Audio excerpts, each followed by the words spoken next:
अस्सलामुअलैकुम व्यूअर्स, मैं हूं सैयदा सना फातिमा और आप देख रहे हैं YouTube channel learn English with सना फातिमा।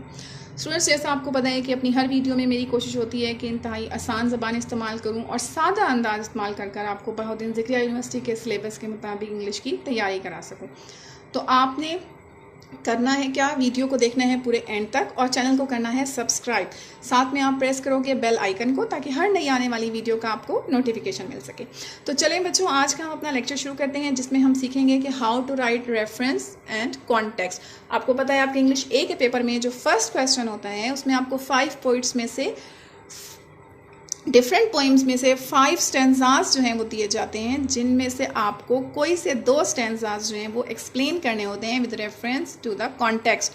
ठीक है, और उन 2 स्टैंजाज के आपको जब एक्सप्लेन करते हो तो आपका ये क्वेश्चन 20 मार्क्स के लिए होता है। इट मीन्स कि आपका एक जो एक्सप्लेनेशन है वो आपकी 10 मार्क्स की हो गई और उन 10 मार्क्स में से आपके 2 नंबर जो हैं वो रेफरेंस के होते हैं, 3 नंबर आपके कॉन्टेक्स्ट के होते हैं और रिमेनिंग 5 मार्क्स जो हैं वो आपके एक्सप्लेनेशन के होते हैं। तो ये जो आपके 5 मार्क्स हैं, 2 मार्क्स इसके और 3 मार्क्स इसके, ये बेटा बहुत आसानी के साथ जो है वो हम हासिल कर सकते हैं अगर हम अपना रेफरेंस टू कॉन्टेक्स्ट जो है वो बहुत ध्यान के साथ लिखें और बहुत यानी अच्छे अंदाज में लिखें।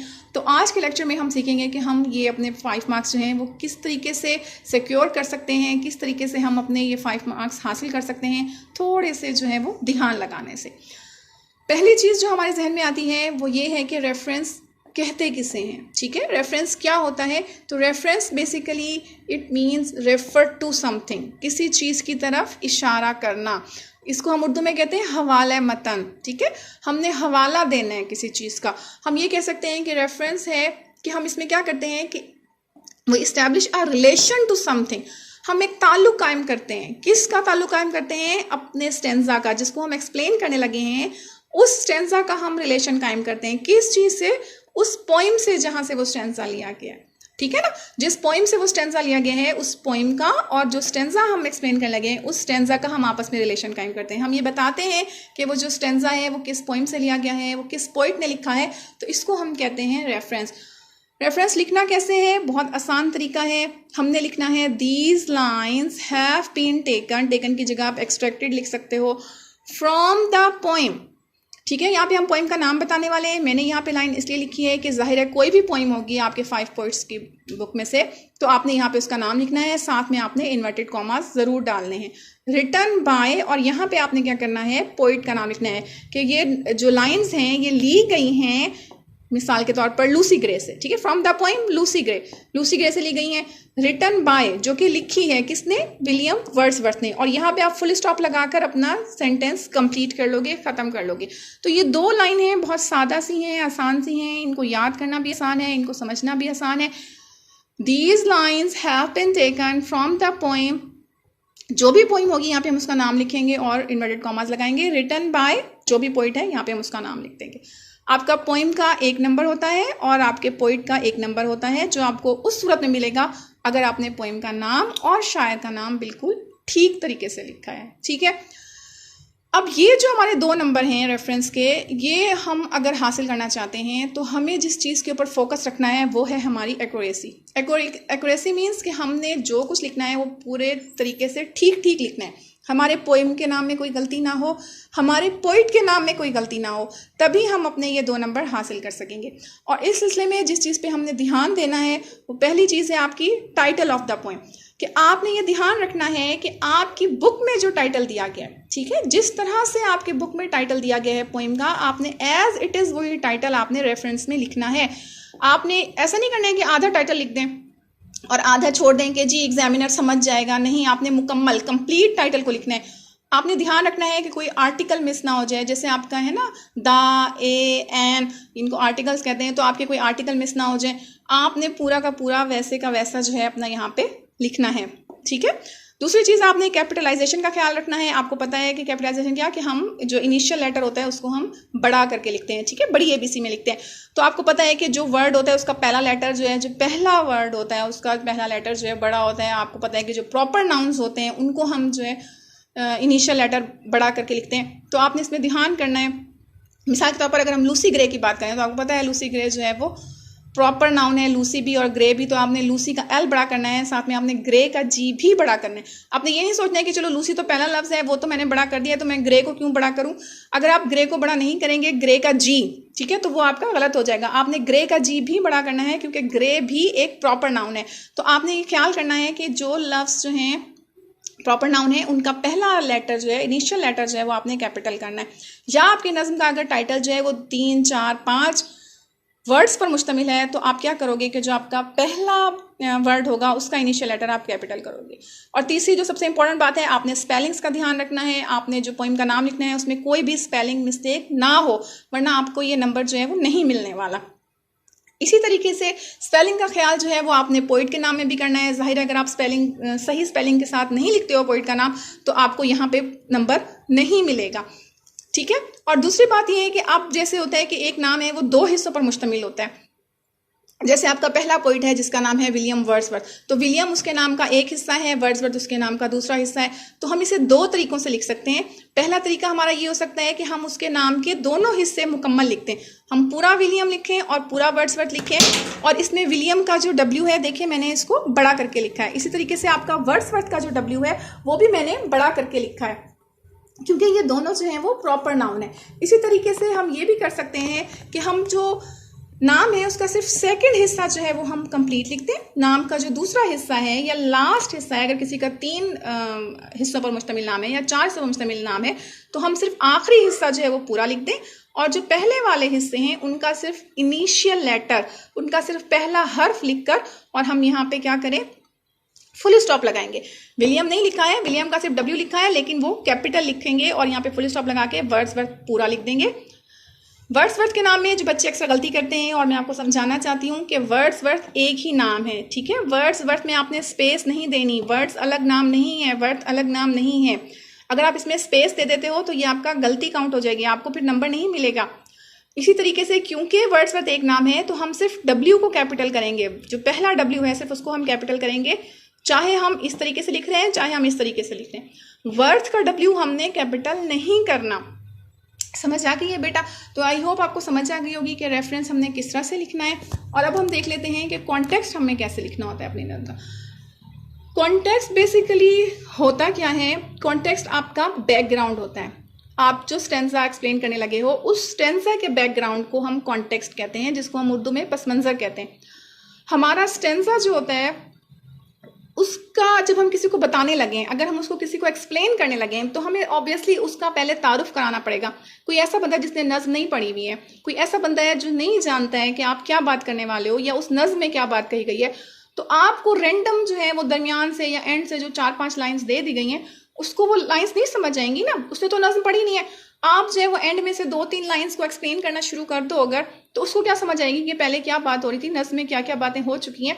तो इसीलिए हम वो सारी बातें अपने कॉन्टेक्स्ट में लिखते हैं, ताकि हमारे जो बंदा एक्सप्लेनेशन सुन रहा है उस स्टेंजा तो आपको 4 लाइन्स दी जाएंगी ना पेपर में, पूरी नज़्म थोड़ा दी जाएगी, तो वो कॉन्टेक्स्ट में उसको समझ आ जाती है कि इस पूरी नज़्म में क्या कहा गया था, क्या बात हो रही थी। और फिर जब आप अपना स्टेंजा जो एक्सप्लेन करते हो तो उनका आपस में एक लिंक बन जाता है, तो उसको समझ आ जाती है कि ठीक है, जब आप एक्सप्लेनेशन देने लगते हो तो उसको समझ आ जाती है कि हाँ ठीक है, पहले जो बात हो रही थी पोइम में क्या बात हो रही थी।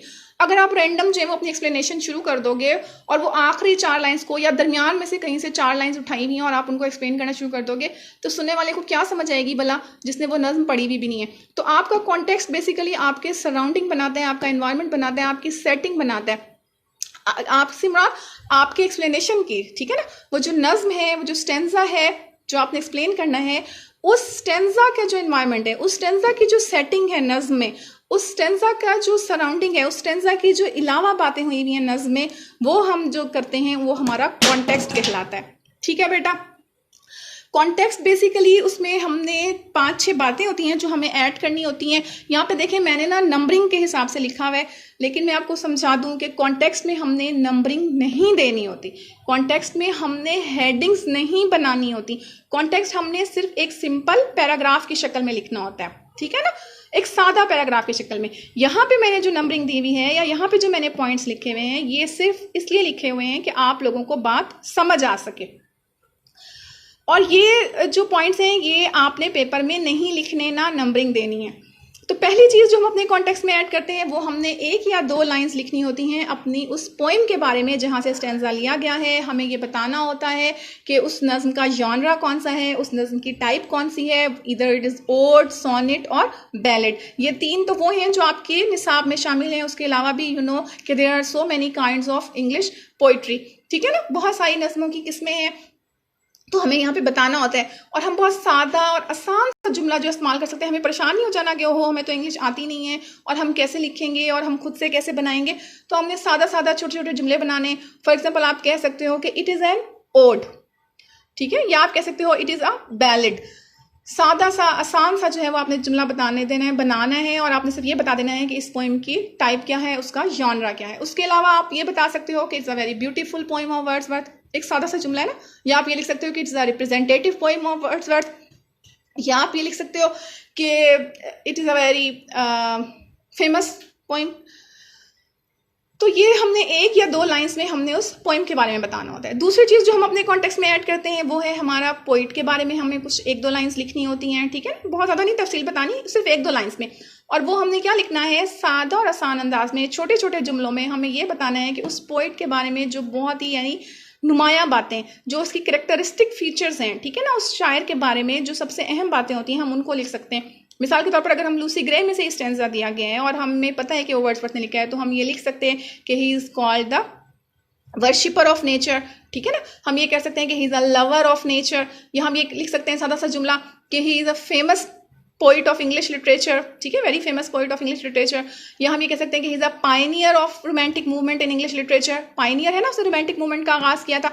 तो ये सारा कुछ हमने नहीं लिखना है, इसमें से कोई सी एक दो लाइंस जो है वो हम लिखकर सादा और आसान अंदाज में हमने थोड़ा सा पोइट के बारे में बताना होता है। तीसरी चीज़ जो हम अपने कॉन्टेक्स्ट में ऐड करते हैं वो है सेंट्रल आइडिया, मरकजी ख्याल, जिसको हम कहते हैं कि जो पोइम है जहाँ से स्टैंजा लिया गया है उस नज़्म का मरकजी ख्याल क्या है, ठीक है। ये हमने स्टैंजा लेवल पर नहीं देखना है, हमने पूरे पोइम के लेवल पर देखना है कि जो पोइम है जहाँ से स्टैंजा लिया गया है उसका मरकजी ख्याल क्या है, उसमें पोइट ने बात क्या की हुई है, ठीक है, क्या बात कहने की कोशिश की है। आप एक तरह से इसको बहुत ही ब्रीफ किस्म की जो है वो समरी समझ लो, बहुत यानी आप 9th-10th में भी जो है वो मरकजी ख्याल जो है वो लिखते हो, उर्दू पेपर में भी आपके सेंट्रल आइडिया लिखने का आता है, मरकजी ख्याल लिखने को कहा जाता है आपसे। तो आपने जो है वो बहुत ही ब्रीफली और बहुत शॉर्टली जो है वो आपने बताना है। जब हम पोइम को पढ़ते हैं तो हमें समझ आ जाता है कि बेसिकली इसमें शायर कहना क्या चाहता है, ठीक है, सेंट्रल आइडिया उसका क्या है। और जो हमने चीज़ अपनी ऐड करनी होती है कॉन्टेक्स्ट में वो है हमारा थीम, जिसको हम मैसेज भी कहते हैं। ज़ाहिर है पोइट ने जो एक नज़्म लिखी है, जो एक पोएम लिखी है, उस नज़्म को लिखने से उसका एक मकसद भी होता है, ठीक है ना, वो एक उसका थीम होता है, उसका एक मैसेज होता है, उसका एक पॉइंट ऑफ व्यू होता है जो वो अपने रीडर्स को देना चाह रहा होता है, उसका एक सोच होती है जो वो अपने रीडर्स तक पहुंचाना चाह रहा होता है, जिसको हम थीम कहते हैं, जिसको हम मैसेज कहते हैं। तो वो जिस सेंट्रल आइडिया के ऊपर उसने नज़्म लिखी है ना, देखिए ना, जो भी बात है, जो भी आइडिया, उसके मुख्तलिफ पहलू होते हैं। ज़रूरी तो नहीं है कि जो पहलू आपके जहन में आए वो मेरे जहन में भी आए, या जिस पहलू से आप मुत्तफिक हो वो मैं भी उसके साथ मुत्तफिक हूँ। तो हर बंदे का एक अपना पॉइंट ऑफ व्यू होता है। तो जिस सेंट्रल आइडिया के ऊपर उसने नज़्म लिखी है, उस नज़्म के ज़रिए वो एक मैसेज भी देना चाह रहा होता है, ठीक है, एक बात भी जो है वो कन्वे करना चाह रहा होता है, अपनी जो थिंकिंग है उसकी, अपना जो उसका पॉइंट ऑफ व्यू है वो भी वो रीडर के सामने रखना चाह रहा होता है। तो हमें वो थीम भी जो है ना वो आइडेंटिफाई करके लिखना होता है एक या दो लाइन्स में कि बेसिकली इस नज़्म का थीम क्या है। पांचवी चीज़ जो हम ऐड करते हैं बेटा वो है हमारी लोकेशन या पोजीशन ऑफ द स्टैंजा। मैं आपको फिर बता रही हूँ कि ये हेडिंग्स आपने यूज़ नहीं करनी है, नंबरिंग आपने नहीं देनी है, ये सिर्फ मैंने इसलिए इस्तेमाल की हैं ताकि आपको समझा सकूँ। आपने कॉन्टेक्स्ट सिर्फ एक सादा पैराग्राफ की शक्ल में लिखना है। लोकेशन और पोजीशन से क्या मुराद है बेटा, कि हमें बताना होता है कि जो गिवन स्टैंजा है, ठीक है, जो गिवन लाइन्स हैं वो पोइम में किस जगह पे वाक़या हैं, यानी क्या वो पोइम के शुरू से ली गई हैं, या वो बिल्कुल इख्तिताम से ली गई हैं, या वो नज़्म के दरमियान से ली गई हैं, ठीक है। इधर it makes the opening lines of the poem, इधर it makes the closing lines of the poem, इधर it is taken from middle of the poem, या ऑलमोस्ट स्टार्ट से ली गई हैं। फॉर एग्जाम्पल अगर पहला स्टैंजा है तो हम लिखेंगे ओपनिंग लाइन है, अगर लास्ट स्टैंजा है तो हम लिखेंगे क्लोजिंग लाइन है, अगर दूसरा है या तीसरा है तो हम लिखेंगे ऑलमोस्ट स्टार्ट से लिया गया। अगर आपके पोइम में 12 स्टैंजा है और वो 10वां या 11वां है तो हम लिख सकते हैं कि ऑलमोस्ट एंड से ली गई हैं, ठीक है ना। या हम सिंपल ये लिख सकते हैं Kate is a second stanza of the poem, या हम लिख सकते हैं is the six stanza of the poem. लेकिन अगर हमें इस तरह से याद नहीं है, बिल्कुल एग्जैक्ट याद रखना थोड़ा मुश्किल काम है कि हमें याद रहे कि जी ये 7th स्टैंजा है या ये जी 9th स्टैंजा है, तो हम ये लिख सकते हैं कि जी ऑलमोस्ट स्टार्ट है, ऑलमोस्ट मिडल है, या एंड है, या ओपनिंग लाइन्स हैं, या क्लोजिंग लाइन्स हैं। तो ये हमें ऐड ज़रूर करना होता है, हमें बताना होता है कि जो स्टैंजा हम एक्सप्लेन करने लगे हैं वो नज़्म में उसकी लोकेशन क्या है, नज़्म में उसकी पोजीशन क्या है। और लास्ट चीज़ जो हमें अपने कॉन्टेक्स्ट में ऐड करनी होती है बेटा, वो है एग्जैक्ट कॉन्टेक्स्ट या सिचुएशन, आप समझ लीजिए, ठीक है। एग्जैक्ट कॉन्टेक्स्ट का जब मैं लफ्ज़ यूज़ करती हूँ या सिचुएशन कह रही हूँ, तो इससे मेरी मुराद ये है कि हमें बताना होता है कि जो स्टैंजा हमें पेपर में दिया गया है उससे बिल्कुल पहले क्या बात हो रही थी, ठीक है, क्या बात चल रही थी। फॉर एग्जाम्पल आपको जो है वो लूसी ग्रे का जो है वो बिल्कुल लास्ट का जो है वो स्टैंजा दिया जाता है, तो उसमें आप ज़रा बताओगे ना कि उससे पहले शायर कहाँ तक पहुँच चुका था। वो जो हमें एक वाक़या सुना रहा है बच्ची का, ठीक है, उसके साथ जो हादसे का वो हमें बता रहा है, तो वो कहाँ तक उसने अपनी बात हमें जो है वो बता दी है। या अगर वो जो है वो 3rd स्टैंजा दिया गया आपको पेपर में या 5th स्टैंजा दिया गया है, तो आपने फिर वो वाली बातें नहीं शामिल करनी जो कि अभी कहीं भी नहीं गई हैं। अगर 2nd और 3rd स्टैंजा है तो आपने वहाँ तक नहीं पहुँच जाना जो लास्ट स्टैंजा में उसने बात की है, क्योंकि वो स्टैंजा तो अभी नहीं दिया गया ना आपको, तो 3rd स्टैंजा दिया गया। तो आपने 3rd स्टैंजा के बाद वाले स्टैंजास की बातें अपने कॉन्टेक्स्ट में नहीं लिखनी।